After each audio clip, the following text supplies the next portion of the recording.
देखो शिखरे आपणଙ୍କୁ स्वागत। आज मु आपणଙ୍କ ପାଇଁ ନେଇ ଆସିଛି देश विदेशर 30टी गुरुत्वपूर्ण खबर। आपणଙ୍କୁ अनुरोध भिडियोटी को संपूर्ण देखिबे। एक विशेष सूचना, गतकाली कनेस्टेबल नियुक्ति को नहीं जो खबर प्रकाश पाइथिला ताहाको आमे republicworld.com वेबसाइट रु संग्रह करिथिलु, किंतु आपण मानकर कंप्लेन परे आमे यार सत्यता जानिबा पई चेष्टा करी शेषरे विफल हेइथिलु। भूलवशत एमिति न्यूज प्रकाशित होइथिबारु आमे दुखित। नंबर 1, सुप्रीमकोर्टଙ୍କ बड़ राय। आज बड़दाण्डरे गड़िब रथ। शेष मुहूर्त में देशर सर्वोच्च अदालत रथयात्रा को अनुमति देइछंती, अर्थात आज परंपरा अनुजाई रथ गड़िब। तेबे एनी सुप्रीमकोर्ट केतेक गाइडलाइन जारी करिछंती। रथयात्रा अनुष्ठित हेबाकु थिले हें श्रद्धालु माने बड़दाण्ड को जाई परिबे नाही। सेहीपरि केवल पुरी रे ही रथयात्रा अनुष्ठित हेबो एवं ओडिशार अन्य प्रांत रे रथयात्रा कोनोसी प्रकार रे यह अनुष्ठित होई परिबो नाही। राज्य सरकार और प्रशासन कर्फ्यू जारी करी किंबा भीड़ को नियंत्रण करी बेस श्रृंखलित ढंगरे रथयात्रा को शेष करिबे। एथिसह राज्य सरकार, केंद्र सरकार और श्रीमंदिर प्रशासन मिलित भावे कार्य करिबे बोली सुप्रीमकोर्ट निर्देश दैछंती। जेमिति संक्रमण न व्यापिबो और गोष्ठी संक्रमण रूप न नेबो ता उपरे गुरुत्व देबाकू सुप्रीमकोर्ट कहिछंती। जदि राज्य सरकार आशंका करिबे जे स्थिति तांको हातरू खसी जाउछि ताहेले से यात्रा और पर्वपर्वाणी को बंद करिबाकू सुप्रीमकोर्ट अनुमति दैछंती। नंबर 2, दिन 12टारू रथटଣା टीवी रे हेबो सीधा प्रसारण। सुप्रीमकोर्टଙ୍କ संशोधित राय आसिबा परे राज्य सरकारଙ୍କ पक्षरु युद्धकालीन भित्तिरे रथयात्रा करिबा पई पदक्षेप निया जाइछि। श्रीमंदिर प्रशासन पक्षरु कार्यसूची घोषणा होइछि।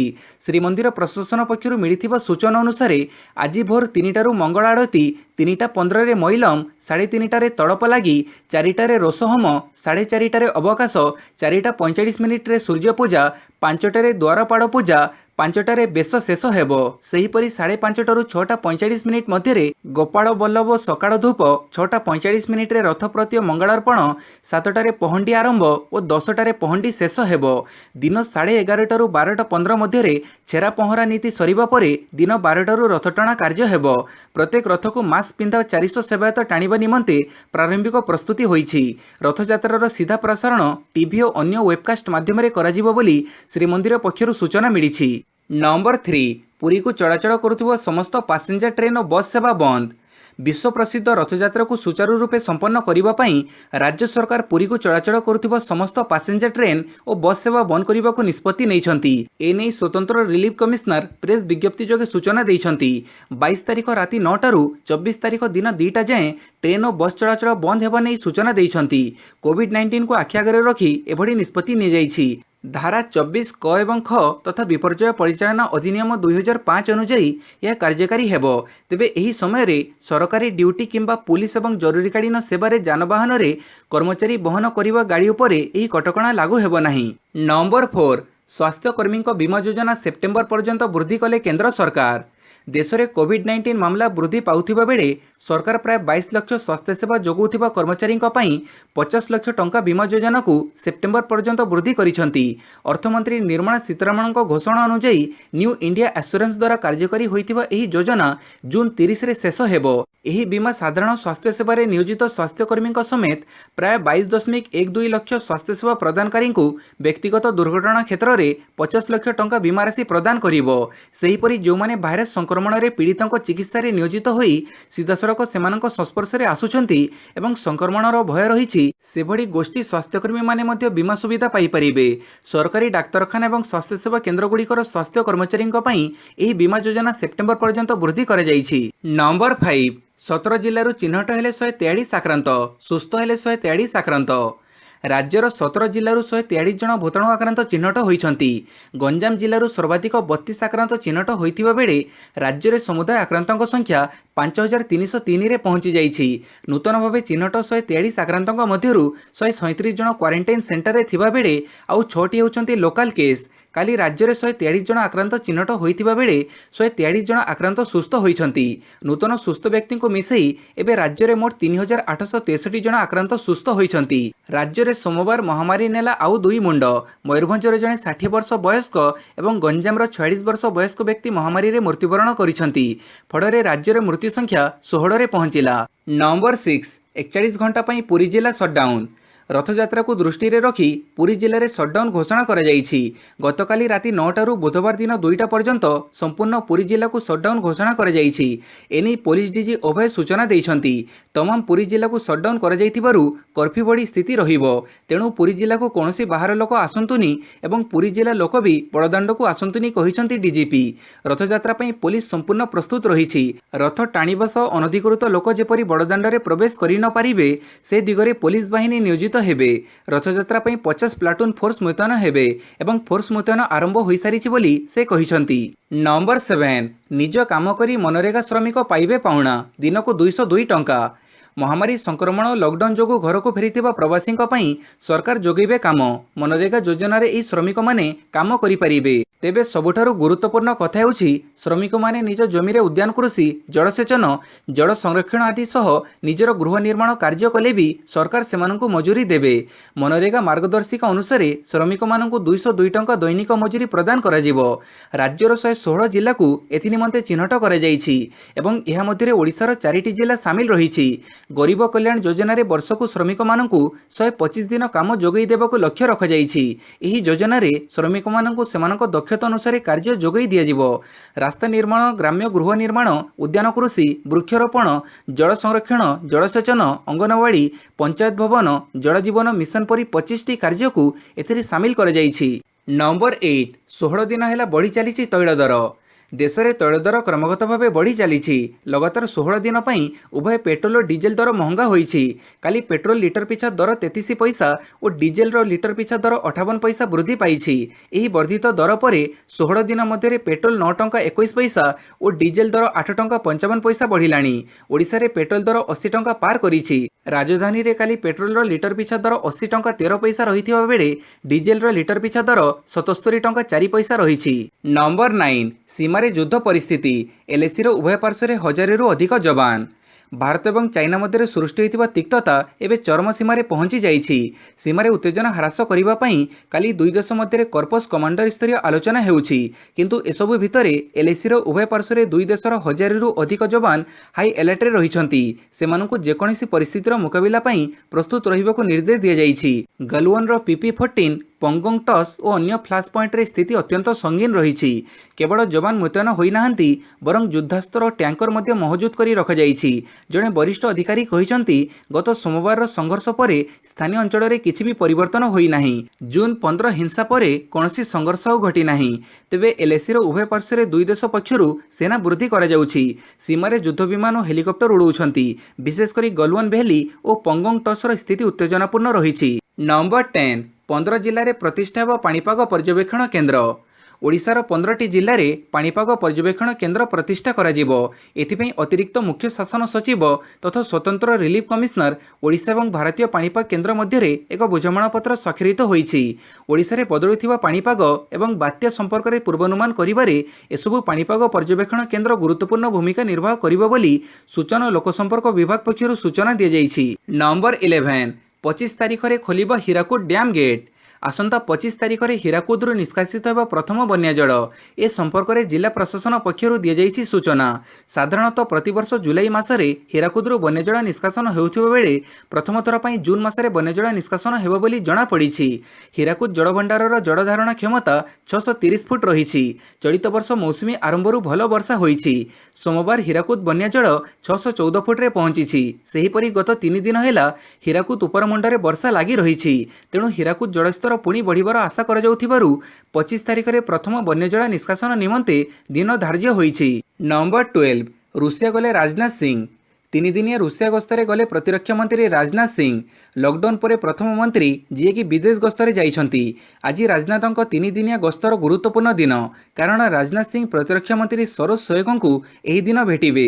एही समय दुई देश प्रतिरक्षा चुक्ति उपरे मध्य आलोचना करिवे। सेहीपरि बुधवार प्रतिरक्षा मंत्री राजनाथ सिंह द्वितीय विश्वयुद्ध रे सोवियत यूनियन विजयर 75तम विजय परेड रे अंशग्रहण करिवे। रूसिया और रूसियार सहयोगी देशगुड़िकर सर्वोच्च बलिदान अवसर में एही परेड प्रतिवर्ष आयोजित होता है। यह पर जून 25 रे प्रतिरक्षा मंत्री स्वदेश फेरिबे। नंबर 13 दिनक महामारी नेला 445 जीवन।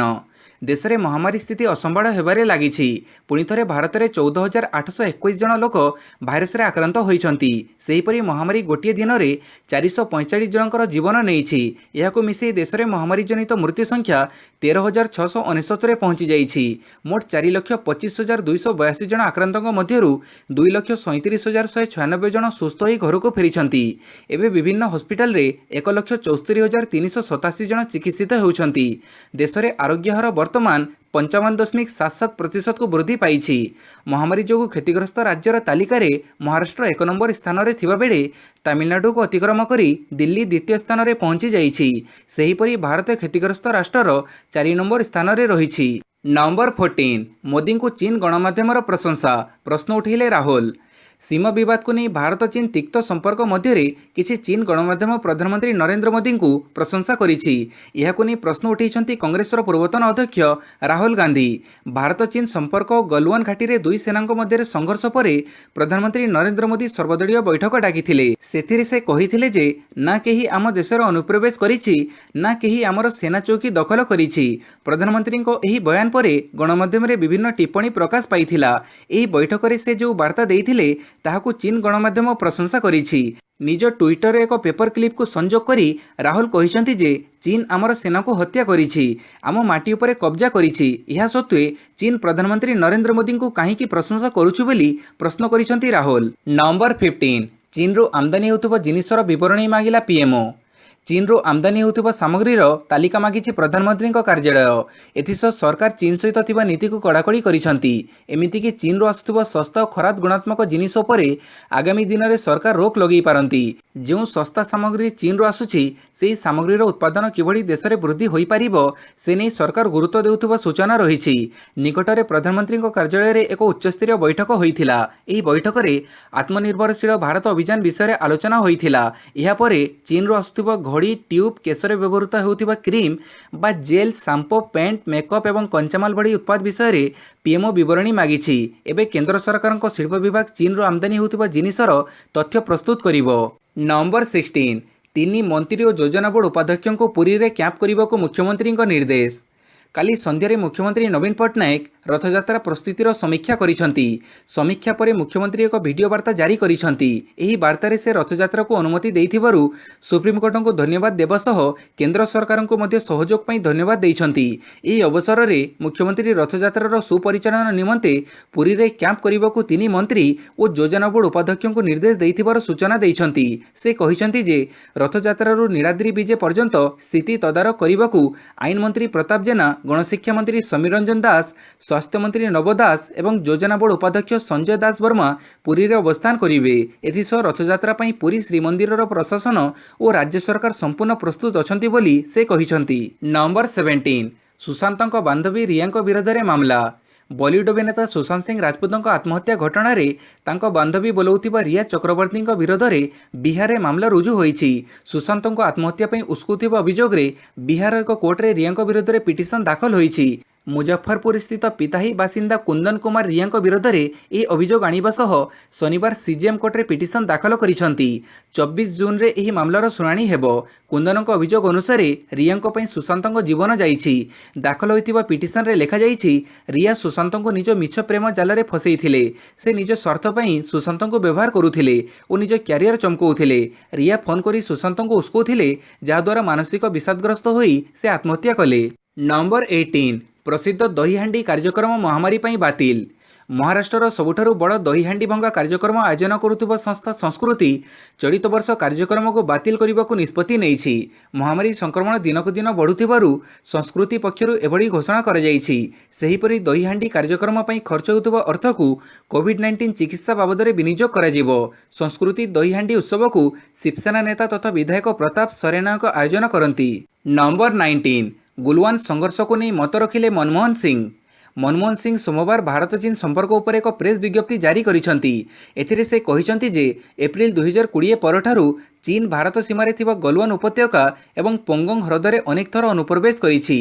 आमे सेमानक अपमान एवं चाप को ग्रहण करिबो नाही कि आपोस बुझामणा ग्रहण करिबो नाही। ଏବେ ସମଗ୍ର ଦେଶକୁ ଏକଜୁଟ ହେବାକୁ ପଡ଼ିବ ଏବଂ ଏହି ସାହସର ସହିତ ଜବାବ ଦେବାକୁ ପଡ଼ିବ। ବିରୋଧୀ ହିସାବରେ ସରକାରଙ୍କୁ ଚେତାବନୀ ଏତିକି କହିବୁ ଯେ ସରକାର ବିଭ୍ରାନ୍ତିକର ପ୍ରଚାରରୁ ନିବୃତ୍ତ ରୁହନ୍ତୁ। କୂଟନୀତିକ ତଥା ଦୃଢ଼ ନେତୃତ୍ୱ ନେବାର ସମୟ ଆସିଛି। ମିଛ ପ୍ରଚାର କରି ସତକୁ ଦମନ କରିହେବନି ବୋଲି ମନମୋହନ ସିଂ କହିଛନ୍ତି। ଆଜି ଆମେ ଇତିହାସର ଏକ ଗୁରୁତ୍ୱପୂର୍ଣ୍ଣ ସମୟରେ ଛିଡ଼ା ହୋଇଛୁ। ଆମ ସରକାରଙ୍କ ନିଷ୍ପତ୍ତି ଏବଂ ସରକାର ଗ୍ରହଣ କରିଥିବା ପଦକ୍ଷେପ ଆମର ଭବିଷ୍ୟତ ପିଢ଼ି ସ୍ଥିର କରିବ। ଯେଉଁମାନେ ଦେଶକୁ ଆଗେଇ ନେଉଛନ୍ତି ସେମାନଙ୍କ କାନ୍ଧରେ କର୍ତ୍ତବ୍ୟର ଏକ ବଡ଼ ଦାୟିତ୍ୱ ରହିଛି। ନମ୍ବର 20 ଆଉ ଏକ ସଫଳତା ଏସ୍ସିବିରେ ହେଲା ଅସ୍ଥିମଜ୍ଜା ପ୍ରତିରୋପଣ। ଶ୍ରୀ ରାମଚନ୍ଦ୍ର ଭଞ୍ଜ ଭେଷକ ମହାବିଦ୍ୟାଳୟ ଚିକିତ୍ସାଳୟରେ ଜଣେ ରକ୍ତକର୍କଟ ରୋଗୀର ବୋନ୍ ମ୍ୟାରୋ ଅର୍ଥାତ୍ ଅସ୍ଥିମଜ୍ଜା ପ୍ରତିରୋପଣ କରାଯାଇଛି। ରବିବାର ରକ୍ତରୋଗ ବିଭାଗରେ 77ତମ ବ୍ୟକ୍ତିଙ୍କର ଅସ୍ଥିମଜ୍ଜା ପ୍ରତିରୋପଣ ହୋଇଥିଲା। ଅସ୍ଥିମଜ୍ଜା ପ୍ରତିରୋପଣ ପରେ ସମ୍ପୃକ୍ତ ରୋଗୀ ସୁସ୍ଥ ଥିବା ଜଣାପଡ଼ିଛି। ଅଟୋଲାଗସ୍ ପ୍ରତିରୋପଣ ପଦ୍ଧତିରେ ସୁସ୍ଥ ଅସ୍ଥିମଜ୍ଜା ସଂଗ୍ରହ କରାଯାଇ ସମ୍ପୃକ୍ତ ରୋଗୀଠାରେ ପ୍ରତିରୋପଣ କରାଯାଇଥିଲା। ଖୁବ୍ ଶୀଘ୍ର ଆଉ ଜଣେ ରୋଗୀର ଅସ୍ଥିମଜ୍ଜା ପ୍ରତିରୋପଣ କରାଯିବ ବୋଲି ବିଭାଗ ସୂତ୍ରରୁ ଜଣାପଡ଼ିଛି। ସୂଚନାଯୋଗ୍ୟ, ରାଜ୍ୟ ସରକାରଙ୍କ ଦ୍ୱାରା ପରିଚାଳିତ ସରକାରୀ ମେଡିକାଲରେ ଏହି ଚିକିତ୍ସା ସୁବିଧା ଦେଶରେ ପ୍ରଥମ। ପ୍ରାୟ 4,50,00,000 ଟଙ୍କା ବ୍ୟୟରେ ଏସ୍ସିବି ମେଡିକାଲର ହେମାଟୋଲୋଜି ବିଭାଗରେ ଏହି ସୁବିଧା ଉପଲବ୍ଧ କରାଯାଇଛି। ରକ୍ତ କର୍କଟ, ରକ୍ତ ଶିକୁଡ଼ି, ଥାଲସେମିଆ ଏବଂ କର୍କଟ ପୀଡ଼ିତ ରୋଗୀଙ୍କର କ୍ଷେତ୍ରରେ ଏହି ଚିକିତ୍ସା ଅତ୍ୟନ୍ତ ଗୁରୁତ୍ୱପୂର୍ଣ୍ଣ ଏବଂ ଜରୁରୀ ବୋଲି ବିଭାଗୀୟ ମୁଖ୍ୟ କହିଛନ୍ତି। ନମ୍ବର 21 ବଜରଙ୍ଗ ଦଳ ସଭାପତି ଗିରଫ, ଦେଶୀ ପିସ୍ତଲ ଜବତ। ବେଆଇନ ଭାବେ ପିସ୍ତଲ ରଖିବା ଅଭିଯୋଗରେ ପୁଲିସ ବ୍ରଜରାଜନଗର ବଜରଙ୍ଗ ଦଳ ସଭାପତି ଅକ୍ଷୟ କୁମାରଙ୍କୁ ଗିରଫ କରି କୋର୍ଟ ଚାଲାଣ କରିଛି। ଅକ୍ଷୟ ଓରିଏଣ୍ଟ ଅଞ୍ଚଳରେ ପିସ୍ତଲ ଧରି ବୁଲୁଥିବା ବେଳେ ପୁଲିସ ହାବୁଡ଼ରେ ପଡ଼ିଥିଲା। ତାଙ୍କ ନିକଟରୁ ପୁଲିସ ଏକ 7mm ପିସ୍ତଲ ଜବତ କରିଛି। ସେହିପରି ଅନ୍ୟ ଏକ ଘଟଣାରେ ବ୍ରଜରାଜନଗର ପୁଲିସ ଅଂଶୁମାନ କୁମାର ଓ ଗୁଡୁ ହରିଜନଙ୍କ ନିକଟରୁ ଏକ ଦେଶୀ ପିସ୍ତଲ ଓ ଗୋଟିଏ ଜୀବନ୍ତ ଗୁଳି ଜବତ କରିଛି। ବେଆଇନ ଅଗ୍ନେୟାସ୍ତ୍ର ରଖିବା ଅଭିଯୋଗରେ ଉଭୟଙ୍କୁ ଗିରଫ କରି କାଲି କୋର୍ଟ ଚାଲାଣ କରାଯାଇଥିବା ବ୍ରଜରାଜନଗର ଏସ୍ଡିପିଓ ଦିଲ୍ଲୀପ ଦାସ ସୂଚନା ଦେଇଛନ୍ତି। ନମ୍ବର 22 ମହାମାରୀ ଚିକିତ୍ସା ପାଇଁ ବଜାରକୁ ଆସିବ ସିପ୍ଲାର ଔଷଧ ସିପ୍ରେମି। ସିପ୍ଲା ଲିମିଟେଡ୍ କୋଭିଡ୍-19 ରୋଗୀଙ୍କ ଚିକିତ୍ସାରେ ଜରୁରୀକାଳୀନ ବ୍ୟବହାର ପାଇଁ ଆଣ୍ଟିଭାଇରାଲ ଔଷଧ ରେମଡେସିଭିୟରର ଜେନେରିକ୍ ଭର୍ସନ ଲଞ୍ଚ କରିବା ପାଇଁ ଘୋଷଣା କରିଛି। ଏହି ନୂତନ ଔଷଧ ସିପ୍ରେମି ବ୍ରାଣ୍ଡ ନାମରେ ବଜାରରେ ବିକ୍ରି ହେବ। ତେବେ ବଜାରରେ ଏହାର ମୂଲ୍ୟ କେତେ ରହିବ ସେ ବିଷୟରେ ସିପ୍ଲା ପକ୍ଷରୁ କୌଣସି ପ୍ରକାରର ଘୋଷଣା କରାଯାଇ ନାହିଁ। ନମ୍ବର 23 କୋଭିଡ୍ ସାମଗ୍ରୀ କିଣା ଦୁର୍ନୀତି ମାମଲା, ଲୋକାୟୁକ୍ତରେ ଶୁଣାଣି ଆରମ୍ଭ। ରାଜ୍ୟରେ ମହାମାରୀ ମୁକାବିଲା ପାଇଁ ଉଦ୍ଦିଷ୍ଟ ସାମଗ୍ରୀ କ୍ରୟରେ ବ୍ୟାପକ ଅନିୟମିତତା ଅଭିଯୋଗ ମାମଲାର ଶୁଣାଣି କାଲି ଓଡ଼ିଶା ଲୋକାୟୁକ୍ତଙ୍କ ପାଖରେ ଆରମ୍ଭ ହୋଇଛି। ଓଡ଼ିଶା ରାଜ୍ୟ ଔଷଧ ନିଗମ ମାଧ୍ୟମରେ ଏହି ସାମଗ୍ରୀ ଉପକରଣ କିଣାରେ ହୋଇଥିବା ଅନିୟମିତତା ମାମଲାର ଆବେଦନକାରୀ ସୁଦର୍ଶନ ଦାସ ନିଜର ତଥ୍ୟ ଉପସ୍ଥାପନ କରିଛନ୍ତି। କଂଗ୍ରେସ ପକ୍ଷରୁ ଜାରି ପ୍ରେସ୍ ରିଲିଜ୍ ଅନୁସାରେ ମହାମାରୀ ସମୟରେ ମହାଦୁର୍ନୀତିର ଅଭିଯୋଗର ପ୍ରଥମ ଶୁଣାଣି କାଲି ପୂର୍ବାହ୍ନ 11ଟା ସମୟରେ ଲୋକାୟୁକ୍ତଙ୍କ ପାଖରେ ହୋଇଯାଇଛି। ନମ୍ବର 24 ଚାଇନାକୁ ଉଦ୍ଧବଙ୍କ ଝଟକା, 3 ପ୍ରକଳ୍ପ ଉପରେ ଲାଗିଲା ରୋକ। ଲଦାଖ ସଂଘର୍ଷ ପରେ ଚାଇନାକୁ ଦୁର୍ବଳ କରିବାକୁ ଉଠିଥିବା ଦାବିକୁ ସମର୍ଥନ ଜଣାଇ ମହାରାଷ୍ଟ୍ର ସରକାର ଏକ ବଡ଼ ପଦକ୍ଷେପ ଗ୍ରହଣ କରିଛନ୍ତି। ଉଦ୍ଧବ ଠାକରେ ସରକାର ଚାଇନା ସହ ହୋଇଥିବା 3ଟି ପ୍ରକଳ୍ପ ଉପରେ କାଲି ରୋକ ଲଗାଇ ଦେଇଛନ୍ତି। ଏହି 3 ପ୍ରକଳ୍ପ ପାଇଁ 5,000 କୋଟିର ପୁଞ୍ଜି ବିନିଯୋଗ ହେବାର ଥିଲା। ତେବେ ଏହା ଉପରେ ମହାରାଷ୍ଟ୍ର ସରକାର ରୋକ ଲଗାଇ ଦେଇଛନ୍ତି। ମହାରାଷ୍ଟ୍ରର ଶିଳ୍ପମନ୍ତ୍ରୀ ସୁଭାଷ ଦେଶାଇ କହିଛନ୍ତି, କେନ୍ଦ୍ର ସହ ଆଲୋଚନା କରି ଆମେ ଏଭଳି ନିଷ୍ପତ୍ତି ନେଇଛୁ। ଆମେ ନିଜ ତରଫରୁ ପ୍ରକଳ୍ପ ଉପରେ ରୋକ ଲଗାଇଛୁ ଏବଂ କେନ୍ଦ୍ରର ନିର୍ଦ୍ଦେଶ ଅନୁସାରେ କାର୍ଯ୍ୟ କରିବାକୁ ପ୍ରସ୍ତୁତ ରହିଛୁ। ନମ୍ବର 25 ଚଳିତ ସପ୍ତାହରେ ଲେହ କାଶ୍ମୀର ଗସ୍ତରେ ଯିବେ ସେନା ମୁଖ୍ୟ। ବାରମ୍ବାର ମିଲିଟାରୀ କମାଣ୍ଡର ସ୍ତରୀୟ ଓ କୂଟନୈତିକ ସ୍ତରୀୟ କଥାବାର୍ତ୍ତା ସତ୍ତ୍ୱେ ଭାରତ ଚୀନ ମଧ୍ୟରେ ଦେଖାଦେଇଥିବା ଉତ୍ତେଜନା ଥମିବାର ନାଁ ଧରୁନାହିଁ। ଫଳରେ ଦୁଇ ଦେଶ ପ୍ରକୃତ ନିୟନ୍ତ୍ରଣ ରେଖା ନିକଟରେ ସୈନ୍ୟ ଠୁଳ କରିବାରେ ଲାଗିଛନ୍ତି। ଆଲୋଚନା ଚାଲିଥିବା ବେଳେ ଯେକୌଣସି ସମୟରେ ଧୋକା ଦେଇପାରେ ବୋଲି ଭାରତୀୟ ସେନା ଆଶଙ୍କା କରୁଛି। ତାହାକୁ ଦୃଷ୍ଟିରେ ରଖି ସେନା ଯୁଦ୍ଧ ପାଇଁ ପ୍ରସ୍ତୁତି ଆରମ୍ଭ କରିଦେଇଛି। ଏହି ପ୍ରସ୍ତୁତିର ସମୀକ୍ଷା କରିବାକୁ ସେନାଧ୍ୟକ୍ଷ ଜେନେରାଲ ମନୋଜ ମୁକୁନ୍ଦ ନରୱଣେ ଚଳିତ ସପ୍ତାହରେ ଲେହ ଓ କାଶ୍ମୀର ଗସ୍ତରେ ଯିବାର କାର୍ଯ୍ୟକ୍ରମ ରହିଛି। ଭାରତ ପକ୍ଷରୁ ସୀମାରେ tank air defence system Bofors ଆଦି ମୁତୟନ କରାଯାଇଛି। ନମ୍ବର 26 ଝାରସୁଗୁଡ଼ାରେ ମହିଳା ପାଲଟିଲେ ସୁପର ସ୍ପ୍ରେଡର। ଝାରସୁଗୁଡ଼ାରେ ଜଣେ ମହିଳା ପାଲଟିଲେ ସୁପର ସ୍ପ୍ରେଡର। ଗୁରୁଗ୍ରାମରୁ ଆସିଥିବା ଏହି ମହିଳାଙ୍କ ସଂସ୍ପର୍ଶରେ ଆସି ବ୍ରଜରାଜନଗରର 17 ଜଣ ମହାମାରୀ ଆକ୍ରାନ୍ତ ହୋଇଥିବା ଜଣାଯାଇଛି। ମହିଳା ଜଣକ ହୋମ୍ କ୍ୱାରେଣ୍ଟାଇନ୍ରେ ଥିବାବେଳେ କୋଭିଡ୍ ନିୟମ ନ ମାନି ସାମାଜିକ ଉତ୍ସବର ଆୟୋଜନ କରିଥିଲେ। ମହିଳା ଜଣକ ନିଜ ପୁଅଙ୍କ ଜନ୍ମଦିନ ଧୁମଧାମରେ ପାଳନ କରିଥିବା ବେଳେ ଏଥିରେ ପଡ଼ୋଶୀମାନଙ୍କୁ ନିମନ୍ତ୍ରଣ କରିଥିଲେ। ଜନ୍ମଦିନ ପାଳନ କରାଯାଇଥିବା ଅଞ୍ଚଳ କଣ୍ଟେନମେଣ୍ଟ ଜୋନ୍ରେ ଥିବା ସତ୍ତ୍ୱେ ଏହାକୁ ଖାତିର ନ କରି ସେ ଉତ୍ସବର ଆୟୋଜନ କରିଥିଲେ। ପରେ ସେ ଅନ୍ୟ ଜଣେ ବ୍ୟକ୍ତିଙ୍କର ବିବାହ ବାର୍ଷିକୀ ଅବସରରେ ମଧ୍ୟ ଯୋଗ ଦେଇଥିଲେ, ଯାହାଦ୍ୱାରା ସଂକ୍ରମଣ ବ୍ୟାପିଥିବା କୁହାଯାଉଛି। ମହିଳାଙ୍କ ସଂସ୍ପର୍ଶରେ ଆସିଥିବା ସକ୍ରାନ୍ତଙ୍କ ସଂଖ୍ୟା ବୃଦ୍ଧି ହୋଇଥିବାରୁ ଆଇନ ଅନୁଯାୟୀ କାର୍ଯ୍ୟାନୁଷ୍ଠାନ ନିଆଯିବ ବୋଲି ଝାରସୁଗୁଡ଼ା ଜିଲ୍ଲାପାଳ କହିଛନ୍ତି। ନମ୍ବର 27 ଏଲ୍ଏସି ଯିବାକୁ ଚାହୁଁଛନ୍ତି କାର୍ଗିଲ ଯୁଦ୍ଧର ବୀର ସୈନିକ। ଲଦାଖର ବାସ୍ତବ ନିୟନ୍ତ୍ରଣ ରେଖାରେ ଚୀନ ଦାଦାଗିରି କରୁଛି। ଜୋର ଜବରଦସ୍ତି ଭାରତୀୟ ସୀମାକୁ ଅକ୍ତିଆର କରିବାକୁ ଚେଷ୍ଟା କରିଆସୁଛି ଚୀନ। ଚୀନର ଏଭଳି ଷଡ଼ଯନ୍ତ୍ର କାର୍ଗିଲ ଯୁଦ୍ଧର ବୀରଙ୍କୁ ବ୍ୟଥିତ କରିଛି। ସେମାନେ ଏବେ ଚୀନ ସୈନିକଙ୍କ ମୁକାବିଲା ଲାଗି ଏଲଏସି ଯିବାକୁ ଚାହୁଁଛନ୍ତି ବୋଲି କହିଛନ୍ତି। କାର୍ଗିଲ ଯୁଦ୍ଧରେ ଭାଗ ନେଇଥିବା ପୂର୍ବତନ ସୈନିକଙ୍କ ମଧ୍ୟରେ ଚୀନକୁ ନେଇ ଆକ୍ରୋଶ ଦେଖିବାକୁ ମିଳିଛି। ସରକାର ଥରେ ସେମାନଙ୍କୁ ଏଲଏସି ଯିବାକୁ ସୁଯୋଗ ଦିଅନ୍ତୁ ବୋଲି କହିଛନ୍ତି। କାର୍ଗିଲ ଯୁଦ୍ଧରେ ବରଫ ପାହାଡ଼ ଚଢ଼ି ପାକିସ୍ତାନୀ ସୈନିକଙ୍କୁ ମୁହଁତୋଡ଼ ଜବାବ ଦେଇଥିବା ଅନରାରୀ କ୍ୟାପ୍ଟେନ୍ ତାସି ଛେପାଲ। କାର୍ଗିଲ ଯୁଦ୍ଧରେ ବୀରତ୍ୱ ପାଇଁ ତାସିଙ୍କୁ ବୀରଚକ୍ର ସମ୍ମାନ ମିଳିଥିଲା। ନମ୍ବର 28 ଓଡ଼ିଶାରେ ଭୂକମ୍ପ, ଲୋକେ ଭୟଭୀତ। ଭୂକମ୍ପରେ ଥରିଲା ଓଡ଼ିଶା। ରାୟଗଡ଼ାର କାଶୀପୁର ଅଞ୍ଚଳରେ ମୃଦୁ ଭୂମିକମ୍ପ ହୋଇଥିଲା, ଯାହା ହାଲକା ଭାବେ ହୋଇଥିଲା। ଏହି ଭୂମିକମ୍ପର ତୀବ୍ରତା ରିଏକ୍ଟର ସ୍କେଲରେ 3.6 ଥିବା ଆକଳନ କରାଯାଇଛି। କାଲି ଦିନ 4:40 ଏହି ଭୂମିକମ୍ପ ହୋଇଥିବା ଜଣାପଡ଼ିଛି। ଏନେଇ ଭୂକମ୍ପ ବିଜ୍ଞାନୀ ତଥା ନ୍ୟାସନାଲ ସେଣ୍ଟର ଫର ସେସମୋଲୋଜି ପକ୍ଷରୁ କୁହାଯାଇଛି। ତେବେ ଏହାର ପ୍ରଭାବ ବେଶୀ ଜୋର ନଥିବାରୁ ଏନେଇ କୌଣସି କ୍ଷୟକ୍ଷତି ସମ୍ପର୍କରେ ସୂଚନା ଆସିନାହିଁ। ନମ୍ବର 29 ରଣଜୀ ଟ୍ରଫିରେ ସର୍ବାଧିକ ୱିକେଟ୍ ନେଇଥିବା ରଜିନ୍ଦର ଗୋଏଲଙ୍କ ପରଲୋକ। ଭାରତୀୟ ଘରୋଇ କ୍ରିକେଟର ପ୍ରତିଭାବାନ ଖେଳାଳି ତଥା ରଣଜୀ ଟ୍ରଫିରେ ସର୍ବାଧିକ ୱିକେଟ୍ ନେଇଥିବା ରାଜିନ୍ଦର ଗୋଏଲଙ୍କର ରବିବାର ଦେହାନ୍ତ ହୋଇଛି। ମୃତ୍ୟୁ ବେଳକୁ ତାଙ୍କୁ 77 ବର୍ଷ ବୟସ ହୋଇଥିଲା। ଗୋଏଲ କିଛି ସମୟ ଅସୁସ୍ଥ ହୋଇ ରବିବାର ଦିନ ରୋହତକରେ ଥିବା ତାଙ୍କର ବାସଭବନରେ ଶେଷ ନିଶ୍ୱାସ ତ୍ୟାଗ କରିଥିଲେ। ଭାରତର ଘରୋଇ ପ୍ରତିଭାବାନ ଖେଳାଳିମାନଙ୍କ ମଧ୍ୟରେ ଗୋଏଲଙ୍କୁ ଗଣାଯାଉଥିଲା। ସେ ହରିୟାଣା ପାଇଁ 24 ବର୍ଷ କ୍ରିକେଟ କ୍ୟାରିୟରରେ ମୋଟ 750 ୱିକେଟ୍ ନେଇଥିଲେ। ସେ ପଞ୍ଜାବ ଏବଂ ଦିଲ୍ଲୀ ପାଇଁ ମଧ୍ୟ ଖେଳିଥିଲେ। ଗୋଏଲ ରଣଜୀ ଟ୍ରଫିରେ ମୋଟ 640ଟି ୱିକେଟ୍ ନେଇଥିଲେ। ନମ୍ବର 30 ସଚିନଙ୍କୁ ଦୁଇଥର ଭୁଲ ଆଉଟ୍ ଦେଇଥିଲି, କହିଲେ ବକ୍ନର। ୱେଷ୍ଟଇଣ୍ଡିଜର ଏହି ମହାନ ଆଇସିସିର ପୂର୍ବତନ umpire Steve Bucknor master blaster Sachin ତେନ୍ଦୁଲକରଙ୍କୁ ଦୁଇଥର ଭୁଲ ନିଷ୍ପତ୍ତି ଶୁଣାଇ ଆଉଟ୍ ଦେଇଥିଲେ। ଏଭଳି ଏକ ଖୁଲାସା କରିଛନ୍ତି ନିଜେ ଷ୍ଟିଭ୍ ବକ୍ନର। ସଚିନଙ୍କୁ ଦୁଇଥର ଭୁଲ ନିଷ୍ପତ୍ତି ଶୁଣାଇବା ନେଇ ମୁଁ ବହୁତ ଅନୁତପ୍ତ ବୋଲି ବକ୍ନର କହିଛନ୍ତି। 2003ରେ ଅଷ୍ଟ୍ରେଲିଆ ବିପକ୍ଷ ଗାବା ଟେଷ୍ଟରେ ଜେସନ୍ ଗିଲେସ୍ପିଙ୍କ ବଲ୍ରେ ସଚିନଙ୍କୁ ଆଉଟ୍ ନିଷ୍ପତ୍ତି ଶୁଣାଇଥିଲି। ଗିଲେସ୍ପିଙ୍କ ଓଭର ଦ ୱିକେଟ୍ ବଲ୍ରେ ସଚିନଙ୍କୁ ଏଲବିଡବ୍ଲ୍ୟୁ ଆଉଟ୍ ଶୁଣାଇଥିଲି। ଏଭଳି ଏକ ମହାନ ଘଟଣା ମଧ୍ୟ 2005ରେ ଇଡେନ୍ ଗାର୍ଡେନ୍ ଟେଷ୍ଟରେ ପାକିସ୍ତାନ ବିପକ୍ଷରେ ଘଟିଥିଲା। ଅବଦୁଲ ରଜାକଙ୍କ ଏକ ବଲ୍ ସଚିନଙ୍କ ହାତରେ ବାଜିଥିଲା ବେଳେ କ୍ୟାଚ୍ ନିଷ୍ପତ୍ତି ଶୁଣାଇଥିଲି। ସଚିନଙ୍କୁ ଦୁଇଥର ଭୁଲ ନିଷ୍ପତ୍ତି ଶୁଣାଇଥିଲେ ମଧ୍ୟ ସଚିନଙ୍କଠାରୁ ଟିକିଏ ହେଲେ ପ୍ରତିବାଦ ଶୁଣିବାକୁ ମିଳିନଥିଲା। ସଚିନଙ୍କ ଏଭଳି ମହାନତା ଅନ୍ୟ କ୍ରିକେଟରମାନଙ୍କରେ ଦେଖିବାକୁ ମିଳେ ନାହିଁ ବୋଲି ବକ୍ନର କହିଛନ୍ତି। ଭିଡ଼ିଓଟି ସମ୍ପୂର୍ଣ୍ଣ ଦେଖିଥିବାରୁ ବହୁତ ବହୁତ ଧନ୍ୟବାଦ।